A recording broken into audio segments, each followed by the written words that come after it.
So hello everyone, welcome back to the channel. So जैसे कि thumbnail में देख के पता चल गया होगा ये वाला किस चीज़ का वीडियो होने वाला है। सो अभी नीट के लिए केवल 1 महीने से भी कम टाइम बचा हुआ है। सो अभी लास्ट टाइम में क्या क्या अप्रोच होना चाहिए, सो इस वाले चीज़ को ध्यान में रखते हुए हम लोगों ने वीडियो लाया है। सो मेरे साथ मेरे जूनियर्स है, तो अपना अपना इंट्रोडक्शन दे दो। हेलो दोस्तों, my self Devraj Kushwaha, I am from Siwan Bihar और मैं यहाँ अभी LMCs में फर्स्ट ईयर में हूँ और I scored 652 marks in NEET 2024। Hello everyone, my name is Pratik Saha. I am from Assam and I scored a 616 in NEET 2024 and currently I am pursuing MBBS first year from Lakhimpur Medical College. तो अभी first question मेरा प्रतीक से है। सो प्रतीक, last 1 month में कैसा approach होना चाहिए हम लोगों का और क्या क्या करना चाहिए और कितना मॉक टेस्ट देना चाहिए और खुद का क्या स्ट्रेटजी है वो थोड़ा सा बता दें। तो बेसिकली आप लोगों को लास्ट के 1 महीने में प्रिपरेशन को वाइंड अप करना है। तो इसके लिए 3 स्टेप्स है। पहला, आप अपना सिलेबस कंप्लीट कीजिए।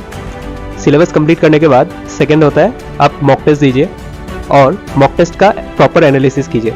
उसके बाद जैसे ही एनालिसिस कंप्लीट हो, वहाँ से आप अपने वीक टॉपिक्स को आइडेंटिफाई करिए। उसके बाद वीक टॉपिक्स के ऊपर काम कीजिए। तो रिवीजन जो होगा आपका, रिवीजन का प्लान उस वीक टॉपिक के बेसिस पे आप प्लान कर सकते हैं। तो इसके हिसाब से आप अपना पूरा कैलकुलेशन बनाइए और अपना जो लास्ट के 1 महीने का प्रिपरेशन है उसको वाइंड अप कीजिए। और नेक्स्ट वो पेपर कैसे अटेम्प्ट करना चाहिए, मतलब कौन सा पार्ट पहले अटेम्प्ट करना चाहिए, फिजिक्स, केमिस्ट्री, बायोलॉजी, और तुमने क्या किया था वो सब थोड़ा बता दो। हाँ, तो सबका पेपर अटेम्प्टिंग का स्ट्रेटेजी भी अलग अलग होता है। तो मैंने अपने लिए जो ट्राई किया था लास्ट के 1 महीने में, मैंने बहुत सारा पेपर अटेम्प्टिंग स्ट्रेटेजी ट्राई किया था। तो अंत में जो नीट वाले एग्जाम में मैंने रेप्लिकेट किया वो था, पहले मैंने किया था फिजिक्स, उसके बाद सेकेंड में किया था बायो और थर्ड में केमिस्ट्री। फिर लास्ट में जितना भी टाइम बचता है, नियरली हाफ एन आवर से ज़्यादा ही बचता है, लास्ट में आप तीनों को वाइंड अप कर सकते हैं। अभी तो मतलब पेपर भी थोड़ा सा टाइम कमा दिया गया ना, मतलब 3 आवर्स का कर दिया गया है। तो वो सबके लिए अलग अलग होगा। किसी के लिए अगर आप लोग जिसमें कंफर्टेबल ना उसमें कीजिएगा। जैसे प्रैक्टिस कर रहे हो, जैसे अगर बायोलॉजी में प्रैक्टिस कर रहे हो तो बायोलॉजी में कीजिएगा। सबका वो अलग अलग होता है। तो प्रतीक ने बोल दिया वो उसने फिजिक्स किया था, तो वैसे ही तुम लोगों का जो पहले से जो फॉलो करते हुए आ रहे थे वो सब फॉलो कीजिए। और टेस्ट का इंपॉर्टेंट बोलो, लास्ट 1 मंथ में कितना टेस्ट देना चाहिए, कितना फ्रिक्वेंसी क्या होना चाहिए? हाँ, तो लास्ट का जो 1 मंथ है वो बहुत क्रूशियल है। यहाँ पे आपको हर दिन एक टेस्ट तो देना ही है। और अगर आपके पास ज़्यादा टाइम है या फिर आपका रिवीजन नियरली अच्छे से चल रहा है, तो इन दैट केस आप दिन में 1 या फिर 2 तक भी दे सकते हैं, ठीक है। और बाकी टाइम में आपको अच्छे से एनालिसिस करना है उसका, और बाकी जो उससे वीक टॉपिक्स आइडेंटिफाई होंगे उनका फिर से रिवीजन करना है, ठीक है। हम लोग का मतलब OMR कैसे फील करना चाहिए, मतलब क्या तुम पहले पेपर पूरा कंप्लीट कर लो फिर OMR, या साथ में साथ कैसे किया था तुमने, वो अप्रोच बोल दो। हाँ, तो OMR फिलिंग के भी अलग अलग स्ट्रेटेजी है। तो वहाँ पे भी सबका अलग अलग वो होता है, पॉइंट ऑफ व्यू होता है। तो यहाँ पे मैंने जो ट्राई किया था खुद के टाइम पे, तो वो था कि एक सब्जेक्ट के बाद I used to do the entire OMR उस सब्जेक्ट के लिए। तो हर एक सब्जेक्ट का जैसे ही मैं क्वेश्चंस कंप्लीट करता था, उसके बाद मैं उसका OMR सॉल्व करता था, ठीक है। तो ऐसे क्या होता है, एक बार में पूरे सब्जेक्ट का हो जाता है और बीच में एक करने से जो डिसरप्ट होता है फ्लो में, वो भी नहीं होता। तो प्रॉपर्ली एक सब्जेक्ट करने से भी यू कैन सेव टाइम। और एक सवाल था, मतलब कि अभी किस लोगों का मतलब सिलेबस ख़त्म नहीं होगा, तो उन लोगों का अभी क्या अप्रोच होना चाहिए, कि सिलेबस कंप्लीट करना चाहिए या कोई जो पहले बार आया था वो सब करना चाहिए? तो नीट में सिलेबस कंप्लीशन का तो रोल है और साथ में रिवीजन का भी रोल है। तो यहाँ पे आपको स्मार्ट गेम खेलना होगा। बेसिकली आपको 80% तक का तो सिलेबस बेसिक आना ही चाहिए। उसके बाद जो रेस्ट 20% है, उसमें से आप देख लीजिए कौन कौन से इंपॉर्टेंट टॉपिक्स है, उनका सिर्फ एक बार ऊपर से प्रीवियस ईयर क्वेश्चंस कर लीजिए। और उसके बाद आप बाकी चीज़ों का जो आपका स्ट्रॉन्ग टॉपिक्स है उनका रिवीजन कर लीजिए। तो इससे आप टाइम सेव कर सकते हैं। और क्योंकि नीट के लिए अभी 1 महीना ही बाकी है, तो उसके लिए अच्छे से अपना प्रिपरेशन को बूस्ट कर सकते हैं। मतलब वही, मतलब 80-20 रूल्स लगाना है, मतलब 80% वो सिलेबस कंप्लीशन में ध्यान देना है और बाकी 20% जो रहेगा ऐसा करना है। थैंक यू प्रतीक।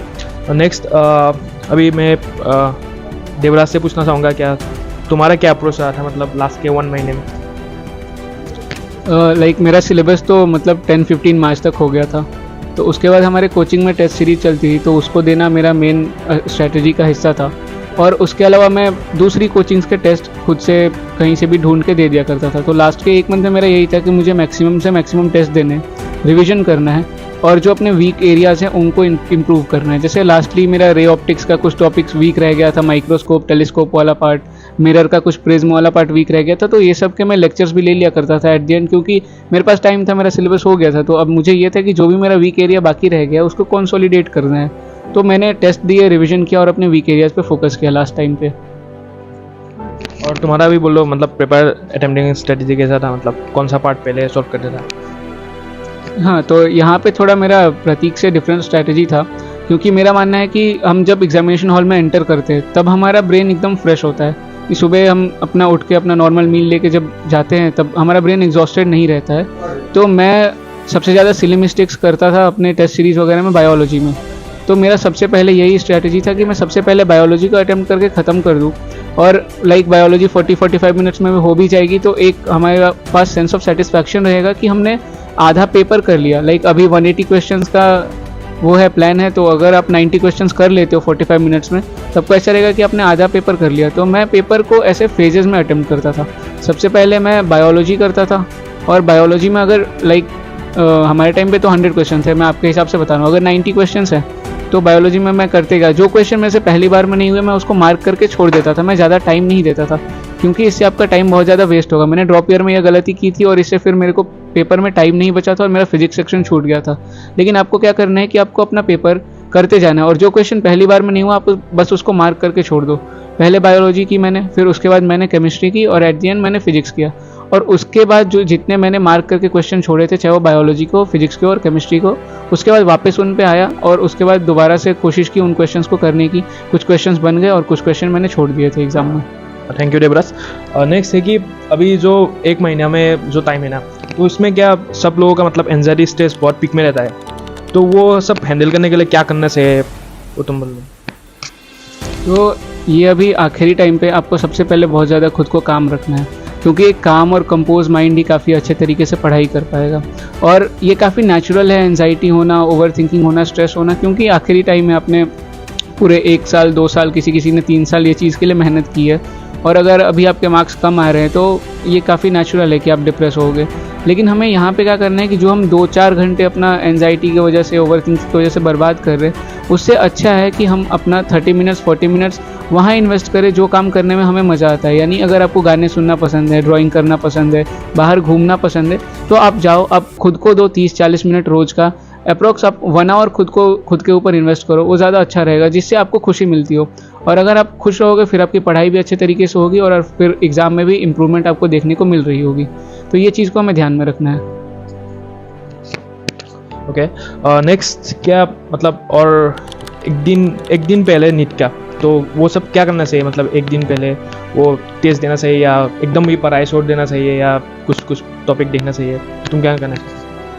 तो बेसिकली लास्ट दिन बहुत क्रूशियल है।